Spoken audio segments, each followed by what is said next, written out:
خدا کے مقدس کلام میں سے ایوب کی کتاب اس کا پہلا باب جو کہ 22 آیات پر مشتمل ہے۔ شیطان ایوب کو آزماتا ہے۔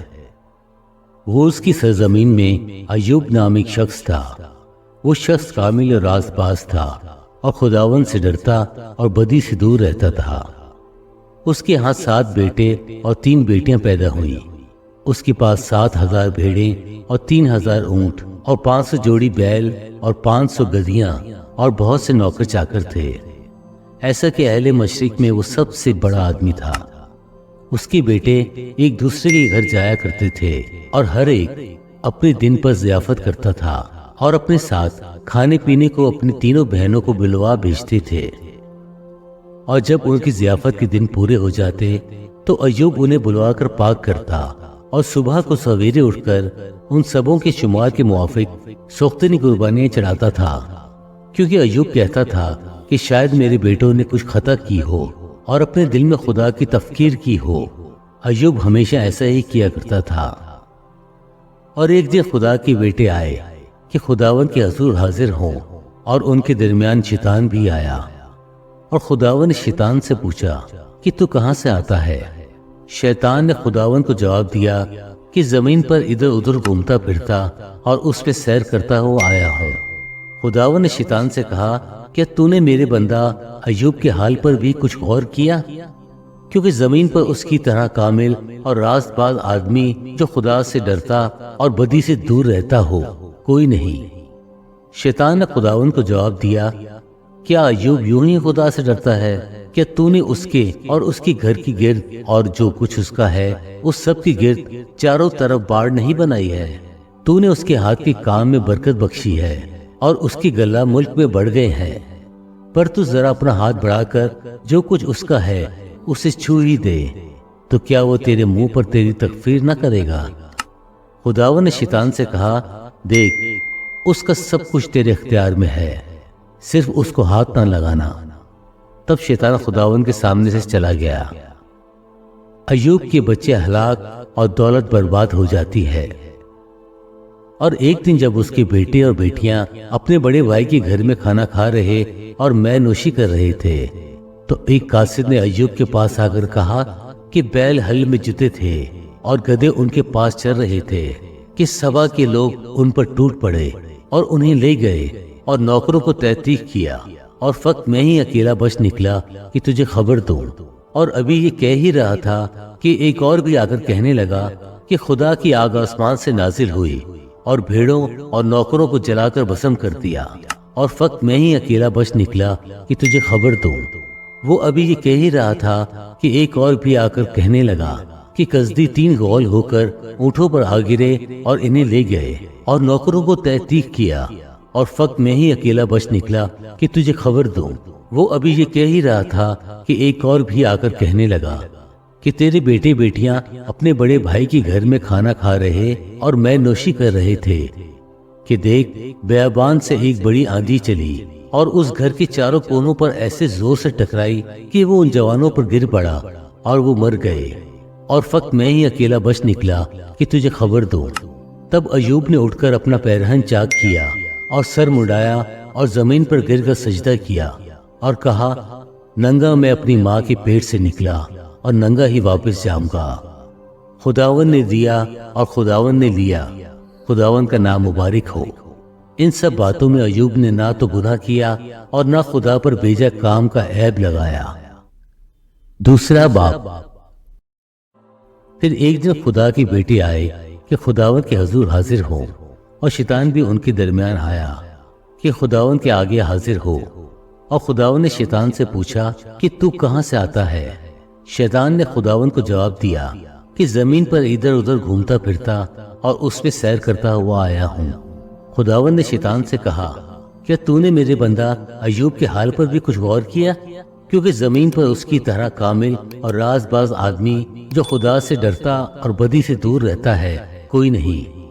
اور گو تو نے مجھ کو ابھارا کہ بے سبب اسے ہلاک کروں، تو بھی وہ اپنی راستی پر قائم ہے۔ شیطان نے خداوند کو جواب دیا کہ کھال کے بدلے کھال، بلکہ انسان اپنا سارا مال اپنی جان کے لیے دے ڈالے گا۔ اب فقط اپنا ہاتھ بڑھا کر اس کی ہڈی اور اس کے گوشت کو چھو دے تو وہ تیرے منہ پر تیری تکفیر کرے گا۔ خداوند نے شیطان سے کہا کہ دیکھ وہ تیرے اختیار میں ہے، فقط اس کی جان محفوظ رہے۔ تب شیطان خداوند کے سامنے سے چلا گیا اور ایوب کو تلوے سے چاند تک دردناک پھوڑوں سے دکھ دیا، اور وہ اپنے کو کھجانے کے لیے ایک ٹھیکرا لے کر راکھ پر بیٹھ گیا۔ تب اس کی بیوی اس سے کہنے لگی کہ کیا تو اب بھی اپنی راستی پر قائم رہے گا؟ خدا کی تفکیر کر اور مر جا۔ پر اس نے اس سے کہا کہ تو نادان عورتوں کی سی باتیں کرتی ہے، کیا ہم خدا کے ہاتھ سے سکھ پائیں اور دکھ نہ پائیں؟ ان سب باتوں میں ایوب نے اپنے لبوں سے خطا نہ کی۔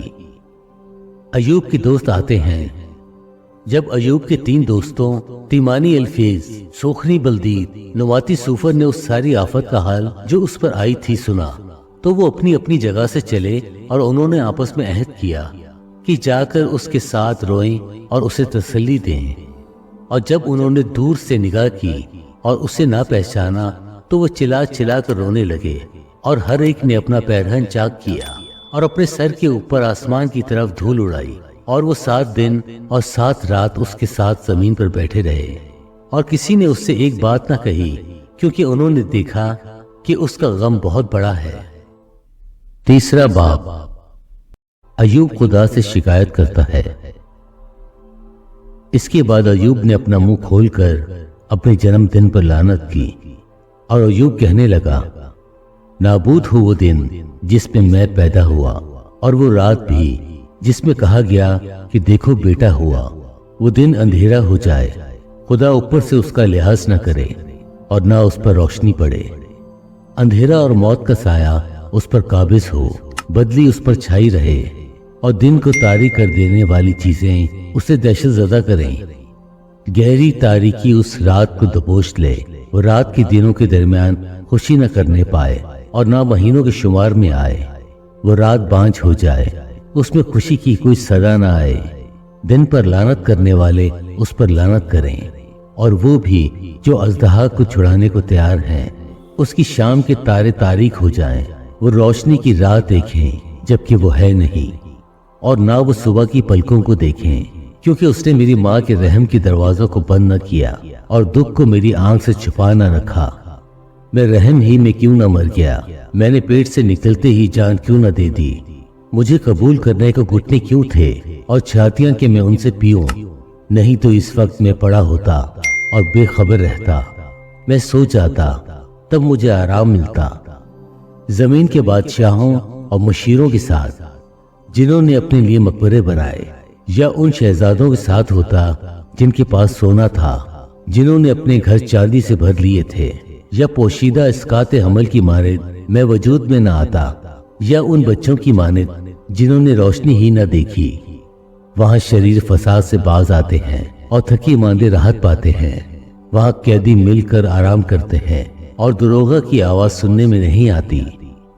چھوٹے اور بڑے دونوں وہی ہیں، اور نوکر اپنے آقا سے آزاد ہے۔ دکھیارے کو روشنی اور تلخ جان کو زندگی کیوں ملتی ہے؟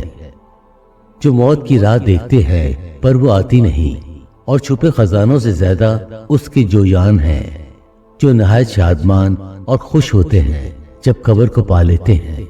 ایسے آدمی کو روشنی کیوں ملتی ہے جس کی راہ چھپی ہے اور جسے خدا نے ہر طرف سے بند کر دیا ہے؟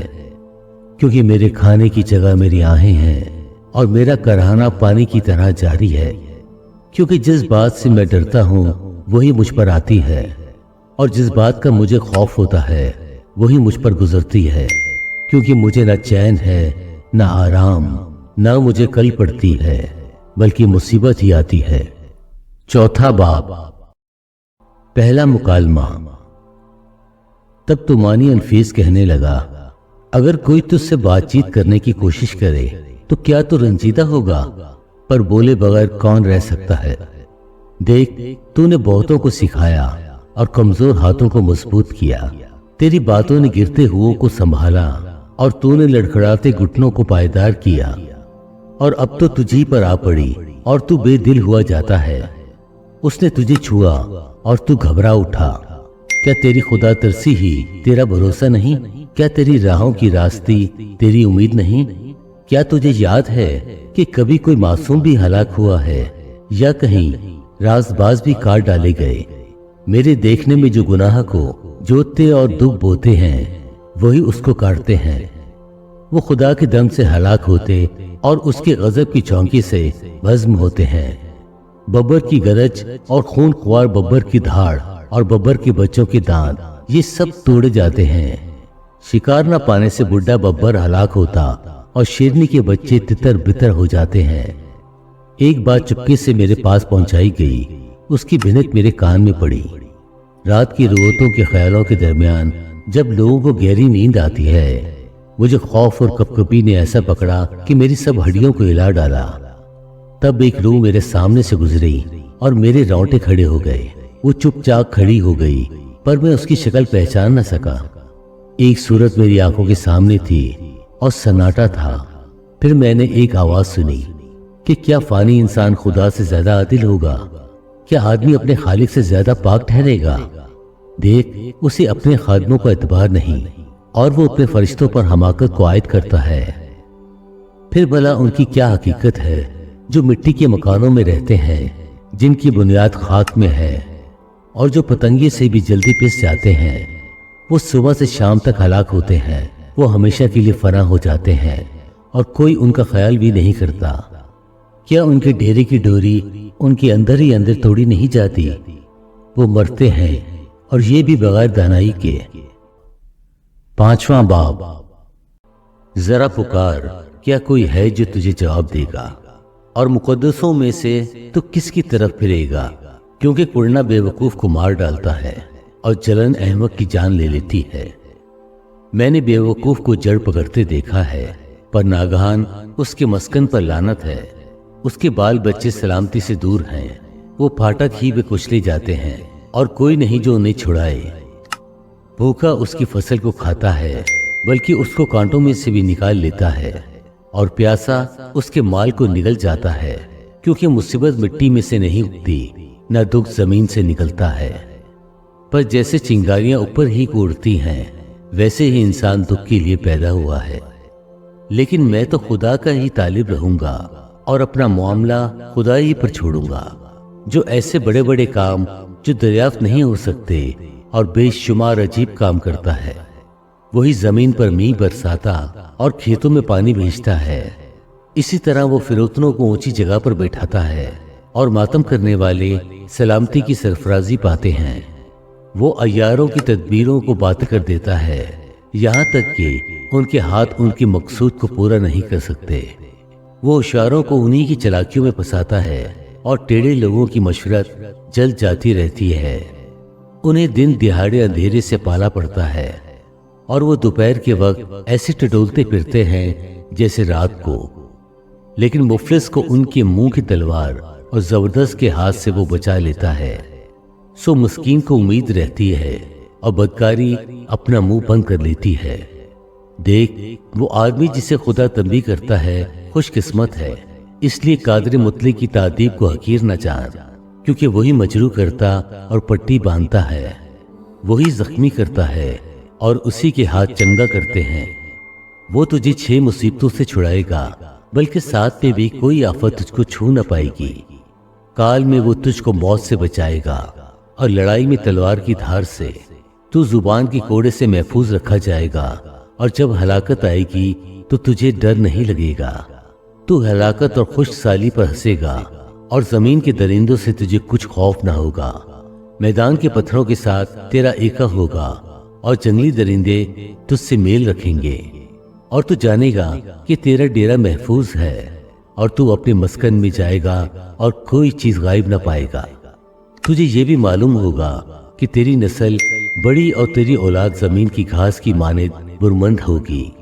تو پوری عمر میں اپنی قبر میں جائے گا، جیسے اناج کے پولے اپنے وقت پر جمع کیے جاتے ہیں۔